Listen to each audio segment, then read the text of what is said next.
आप लोगों का only UPPCS study YouTube channel पर, जहां पर हम लोग मॉडर्न इंडियन हिस्ट्री को कवर अप कर रहे हैं। ये जो आप नोट्स देख रहे हो, ये घटना चक्र का समराइज्ड वर्जन है, जिसके माध्यम से हम पूरी बुक को to the point cover up करेंगे।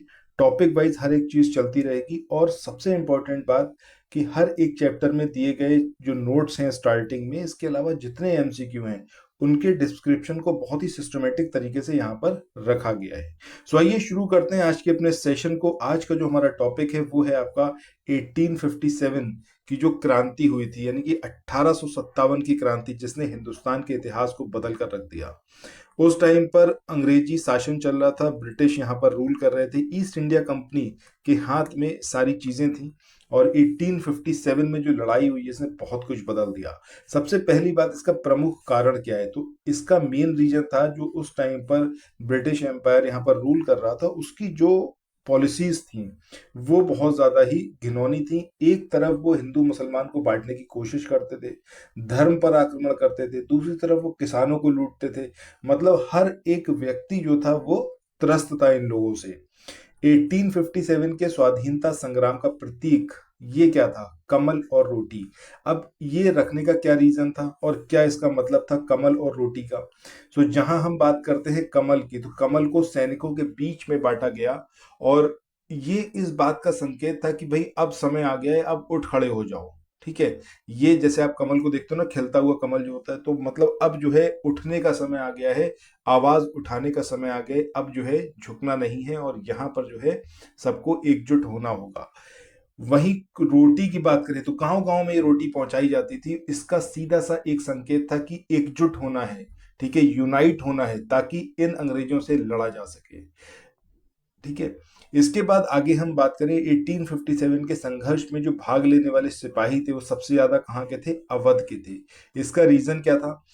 1856 में अवध का विलय कर लिया गया था ब्रिटिश एम्पायर में। उस वजह से सबसे ज्यादा जो नाराज थे ये अवध के सैनिक थे, क्योंकि ये कभी भी अंग्रेजों की गुलामी नहीं करना चाहते थे। बट अब जब साम्राज्य में मिला लिया गया अवध को, तो यहाँ पर इनको जो है जबरदस्ती शामिल होना पड़ा। तो सबसे ज्यादा सैनिक भी यहीं के थे जो इस संग्राम में शामिल थे। 1857 के समय इंग्लैंड के पीएम की बात करें तो उनका नाम क्या था? पामस्टन। ये लिबरल पार्टी से रिलेटेड थे, और हर कोशिश करी इन्होंने ताकि इस संग्राम को दबाया जा सके। बात करते हैं इस डेट की, दिसंबर 1856। सरकार ने पुराने लोहे वाली बंदूक ब्राउन बेस के स्थान पर नवीन एनफील्ड राइफल इसका यूज करने का डिसीजन लिया।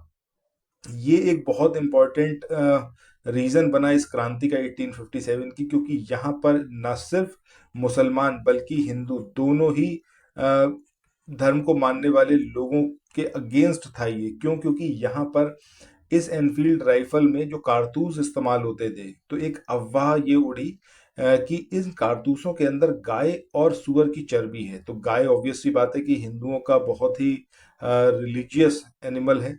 ठीक है, मतलब हिंदू गाय की पूजा करते हैं। वहीं सुअर की बात करें तो मुसलमानों में इसको हराम माना जाता है। अब जब इस कारतूस को दांत से तोड़कर राइफल के अंदर भरना था, इसका मतलब सीधा भैया आपने हमारे धर्म पर आक्रमण कर दिया। ये बहुत इंपॉर्टेंट पॉइंट था जिसकी वजह से ये विद्रोह भड़का।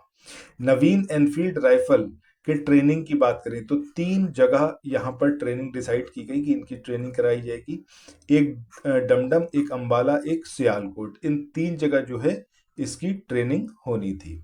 बात करें जनवरी 1857 की, बंगाल सेना में ये अफवाह उड़ी कि चर्बी वाले कारतूस में गाय और सुअर की चर्बी है। जैसा मैंने अभी आपको बताया कि गाय और सुअर की चर्बी के संदर्भ में यहाँ पर जो है अफवाह उड़ी। वहीं जो ब्रिटिश अधिकारी थे उनका रोल इस टाइम पर ये होना चाहिए था कि वो इस चीज को क्लैरिफाई करते कि नहीं भाई ऐसा नहीं है, और उसको न सिर्फ वो बोलते बल्कि उसको प्रमाणित करते। बट उन्होंने कुछ नहीं करा, कोई जांच नहीं करी, सीधे उन्होंने बोल दिया कि भैया ये ऐसी कोई भी चीज नहीं है। जब उन्होंने सीधे खंडन कर दिया तो ऑब्वियस सी बात है सैनिकों को ये तो लगने लगा कि यार ऐसा तो नहीं हो सकता, कोई तुम जांच कर नहीं रहे, कुछ कर नहीं रहे, सीधे तुमने मना कर दिया कि नहीं ऐसी बात नहीं है। सो यहाँ पर सैनिकों में एक बात क्लियर हो गई कि ये हमारे सीधे सीधे धर्म पर आक्रमण है, ये हमारे धर्म को भ्रष्ट करना चाहते हैं। और यही जो है भारत का जो पहला स्वतंत्रता संग्राम था 1857 का, उसके विद्रोह का तात्कालिक कारण बना। ठीक है। सो ये सारी चीजें थी जो आज के इस वाले सेशन में हमने देखी हैं। इसके बाद नेक्स्ट सेशन जो आएगा, जो कल रात को 9 बजे आप देखेंगे, उसमें हम लोग 29 मार्च 1857 के डेट से रिलेटेड सारी चीजें देखेंगे। बाकी अगर आप लोग ये नोट्स लेना चाहते हैं घटना चक्र के समराइज वर्जन के, सो आप 9027281376 इस नंबर पर व्हाट्सएप मैसेज कर सकते हैं, या फिर आप डायरेक्टली हमारे लक्ष्य बैच को ज्वाइन कर सकते हैं, जिसका फीस 1500 रुपीज है, जिसमें आपको ये सारे समरी मिलेंगे। इसके अलावा क्रॉनिकल मैगजीन से आपको करंट अफेयर्स मिलेगा 12 महीने का, जो कि समरी वर्जन में होगा, ताकि आप मल्टीपल टाइम्स रिवाइज कर पाए। टारगेट है 6 दिसंबर, और ये दिन आपकी जिंदगी का सबसे सुनहरा दिन हो, इसके लिए पूरा प्रयास कर रहे हैं। सो आप लोग जल्दी से जुड़ जाइए, चैनल को सब्सक्राइब कर लीजिए। ये वाला वीडियो पसंद आया हो तो लाइक का बटन जरूर प्रेस करिएगा, और हर एक वीडियो कंप्लीट देखिए। छोटे छोटे से वीडियो बनाने का रीजन ही ये है, ताकि आप हर एक चीज को क्रिस्टल क्लियरली समझ पाए। ठीक है, और कोई भी आपको ऐसी समस्या ना आए। बाकी मिलते हैं नेक्स्ट वीडियो में। Thanks for watching, have a nice day, bye bye.